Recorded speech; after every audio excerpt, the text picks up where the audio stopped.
Boy, that's really feeling it.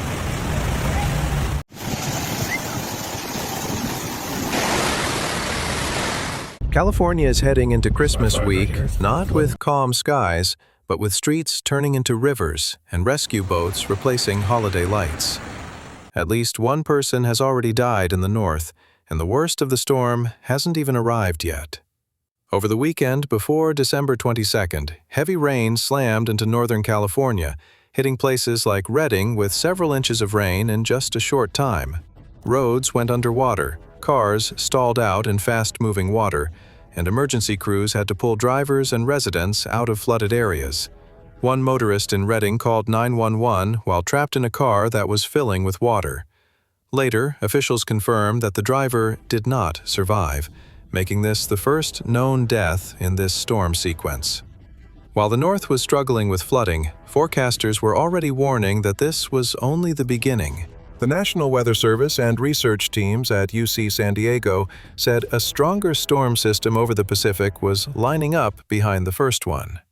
After a brief lull, a more powerful band of moisture was expected to move in late on December 23rd, spreading heavy rain over much of California, from the Central Coast down to Southern California. As crews continued to address for many remaining areas, hazards. the forecast called for several inches of rain in just a few days, along with strong winds and deep mountain snow. These storms matter because of where and how they hit.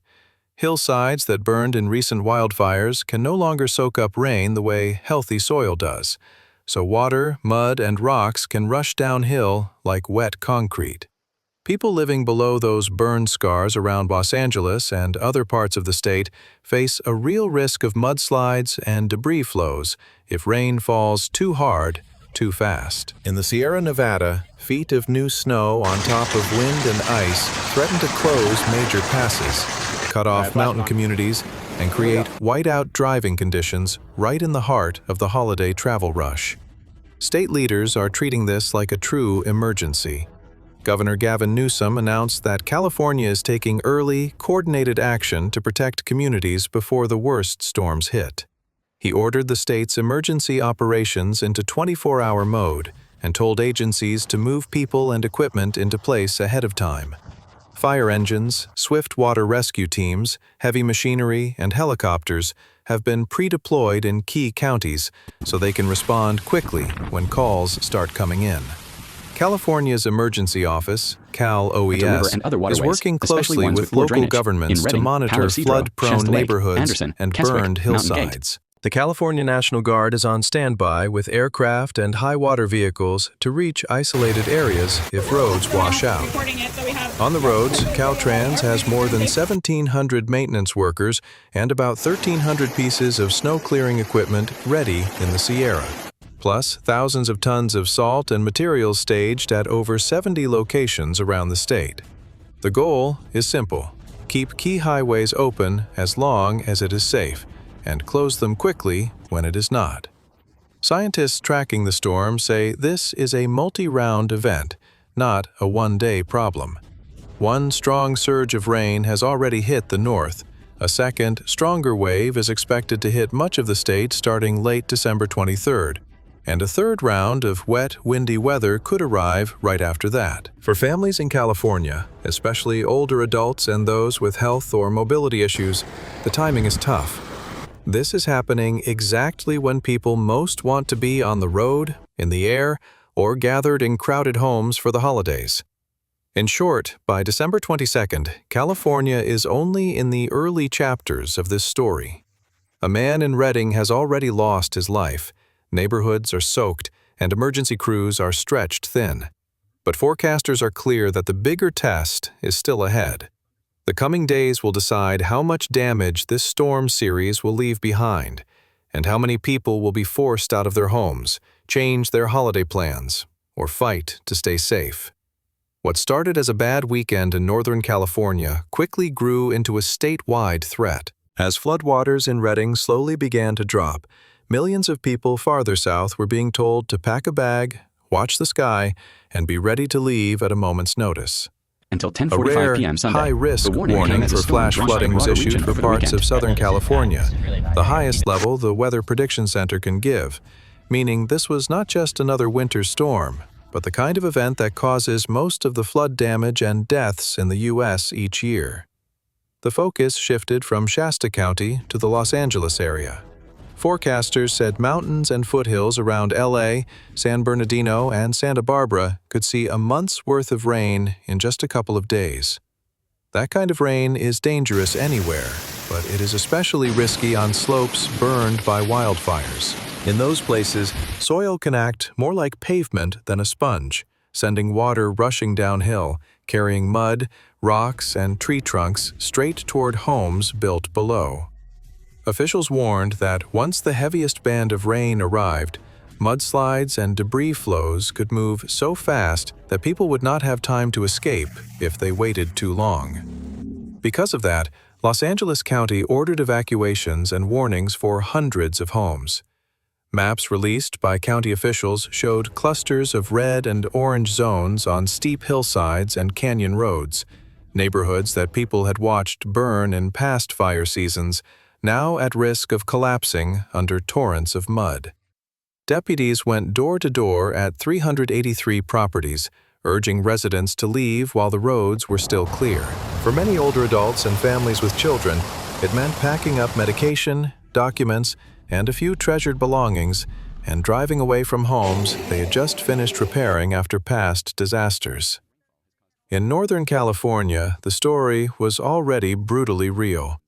Redding and parts of Shasta County had seen up to 6 inches of rain, leaving cars stranded in brown, churning water, and sending crews out in trucks, boats, and even jet skis to pull people from flooded homes and businesses. One shop owner stood knee-deep in water inside his tire store, trying to save what he could as pumps struggled against the flow. At least one person had died in a submerged vehicle, and officials warned that the number could rise if people underestimated the power of the water. Even as that first wave of flooding slowly eased, the bigger storm was taking shape offshore. Meteorologists explained that a strong band of moisture, an atmospheric river, was locked onto the state and would move south through the week. After hammering the north, it would sweep into central and southern California, bringing another round of heavy rain and mountain snow right into Christmas. Forecasts showed widespread flood watches covering roughly 40 million people from the Bay Area to the Mexican border. For older residents and those with health issues, the timing was especially hard. Many had travel plans, doctor's appointments, or family gatherings they had been looking forward to all year. Instead, they were being asked to cancel flights, stay off the roads, and in some cases, sleep on cots in school gyms and community centers turned into emergency shelters. Local leaders urged people not to take chances. "No holiday plan is worth your life," one official said at a press conference. In the middle of all this, state and local crews were working around the clock. Police and firefighters in Redding, Humboldt County, and other hard-hit northern areas were still responding to calls about flooded homes and washed-out roads, even as they tried to repair damage and stage equipment for the storms still to come. In the south, emergency managers updated evacuation maps, cleared storm drains, and stocked sandbag stations. Governor Newsom's earlier decision to pre-deploy resources, from swift water rescue teams to heavy equipment, meant that when calls came in, help was already nearby instead of hundreds of miles away. By now, the pattern was clear. This was not a one-day disaster, but a chain of events. First, deadly flash flooding in the north. Next, a rare top-level flood warning for the Los Angeles region. And after that, more storms are in the forecast, each with the potential to keep rivers high, loosen hillsides, and test aging roads and drainage systems. For many people, especially those who had lived through past fires and floods, it felt like reliving old nightmares. Only this time, with the added weight of holiday expectations and the worry of keeping older family members safe. When a storm like this hits, it is not just about rain and wind. It is about how prepared people are, how fast they react, and whether they listen to the warnings in time. In California this Christmas week, one thing is already clear. Early warnings and early action have saved lives. but many communities are still far more vulnerable than they should be.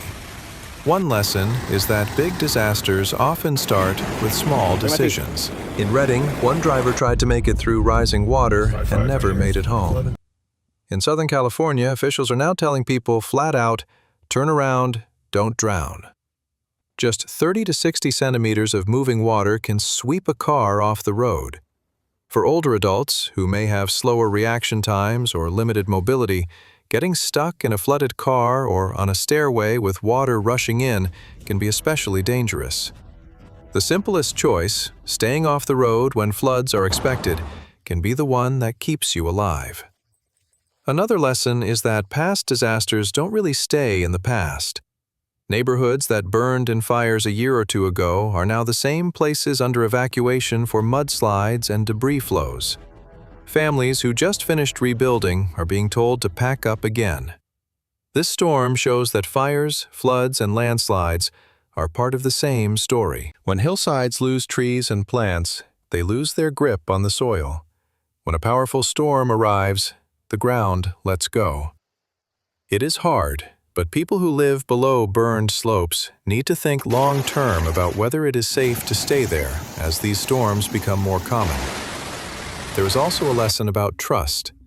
Forecast centers and research groups correctly warned days in advance that this would be a serious multi-day event, not just a little rain. The governor moved equipment and crews early. Local agencies published evacuation maps and opened shelters before the worst hit. That kind of early action only works if people believe it and act on it. When older residents in particular feel that officials are exaggerating or crying wolf, they may ignore the next order, and the next one might be the one that would have saved them. Also in effect This storm is a reminder that cautious warnings are not overreactions. They are the reason some families are safe tonight.